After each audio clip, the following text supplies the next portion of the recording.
અમરેલી લેટરકાંડમાં પરેશ ધાનાણીનો મોટો ધડાકો। આગામી 24 કલાક વધુ ઉપવાસ કરવાની ધાનાણીએ જાહેરાત કરી। પરેશ ધાનાણીએ તંત્ર પાસે પરવાનગી માંગી છે। દીકરીના દુઃખમાં ભાગીદાર થવા માટે ઉપવાસ લંબાવવા માટે તેમણે મંજૂરી માંગી। ગઈકાલે 24 કલાકના ઉપવાસની તેમણે શરૂઆત કરી હતી, જો કે સાંજ સુધીની જ પરવાનગી હતી। વધુ ઉપવાસનો સમય લંબાવવા માટે તેમણે પરવાનગી માંગી છે। વધુ 24 કલાકના ઉપવાસ પર તેઓ ઉતરશે।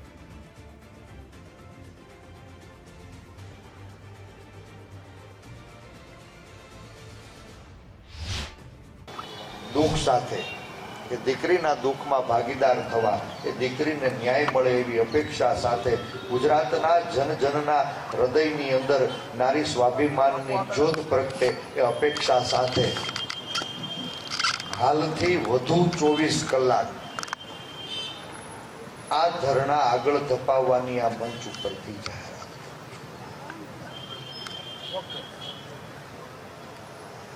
24 कलाक पूरा थया छे ने हजू વધુ 24 કલાક કદાચ આ દીકરીના દુઃખમાં ભાગીદાર થવા માટે પરેશ ધાનાણીએ ભૂખા રહેવું પડે ને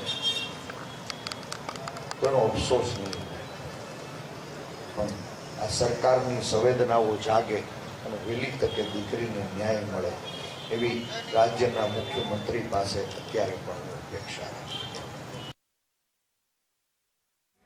અમારી સાથે જોડાઈ ગયા છે સંવાદદાતા ફારૂક કાદરી। ફારૂક, જે 24 કલાકનો ઉપવાસ કરવાનો હતો, વધુ 24 કલાક લંબાવવામાં આવ્યો છે। શું વધુ વાત થઈ છે આપની? શું કહ્યું છે તેમણે?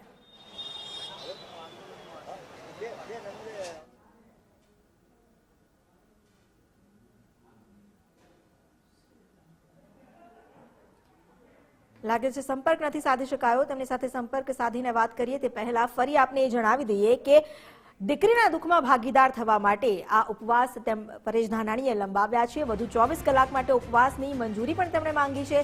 લેટરકાંડમાં પાટીદાર દીકરી સાથે થયેલા અન્યાયને લઈને હવે કોંગ્રેસ લડી રહેવાના મૂડમાં છે। પરેશ ધાનાણીએ આ પહેલા પણ પોતાની બાયો ચડાવી હતી અને ગઈકાલે તેઓ 24 કલાકના ઉપવાસ પર ઉતર્યા હતા। તેમની સાથે અલગ અલગ બીજા નેતાઓ તેમજ કોંગ્રેસના કાર્યકર્તાઓ પણ આ ઉપવાસ આંદોલનમાં જોડાયા અને 24 કલાક સુધી ઉપવાસ કર્યો।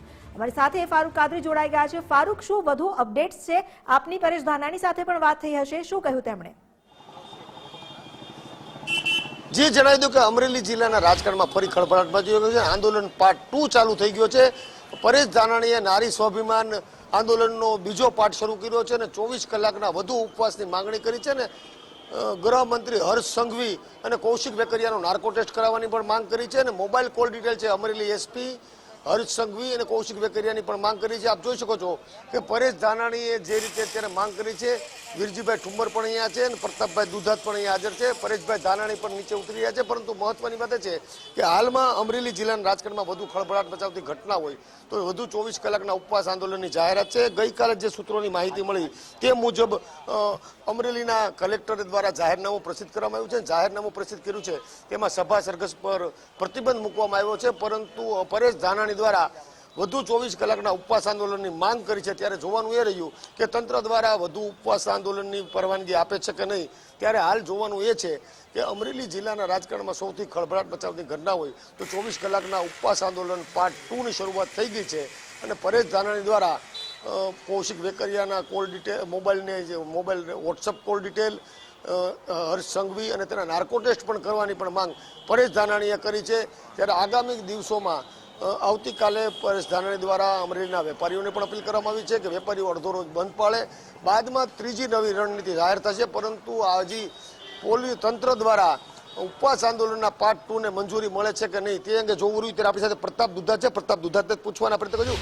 પ્રતાપભાઈ, આંદોલન પાર્ટ 2 નો આરંભ થઈ ગયો છે, શું કહેશો? સંવેદનશીલતા જેવા સ્લોગનોની વાત કરતી આ સરકાર આજે 12 દિવસ થઈ ગયા એક પીડિત દીકરીને ન્યાય ન કરાવી શકતી હોય તો અમે ગાંધી સિંજા માર્ગે પરેશભાઈ 24 કલાક અન્નનો દાણો નાખ્યા વગરના અહીંયા બેઠા છે અને એના સપોર્ટમાં અમે લોકો ગઈકાલથી જોડાયેલા છીએ। ફરી વખત પરેશભાઈ 24 કલાકના ધરણાની વાત કરી।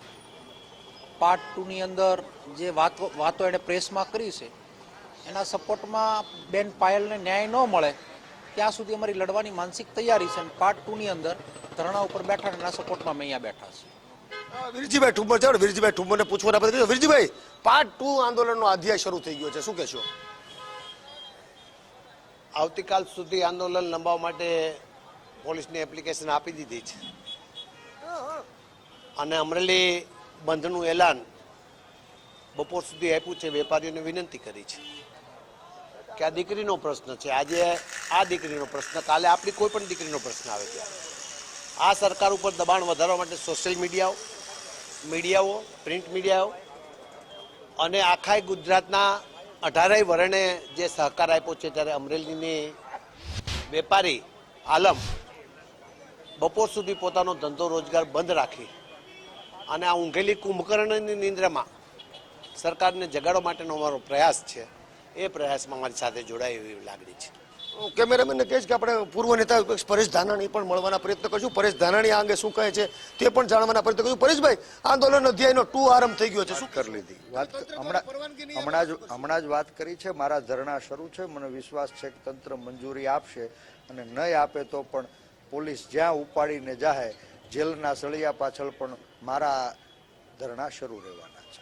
પરેશ ધાનાણી જણાવી રહ્યા છે કે જેલના સળિયા પાછળ પણ મારા ધરણા શરૂ છે. તંત્ર દ્વારા જો પરવાનગી ન આપવામાં આવે તો પણ પરેશ ધાનાણી લડી લેવાના મૂળ છે. નારી સ્વાભિમાન આંદોલનનો અધ્યાય 2 નો આરંભ થઈ ગયો છે. હવે આ જોવાનું એ રહ્યું કે તંત્ર દ્વારા પરવાનગી આપવામાં આવે છે કે નહીં.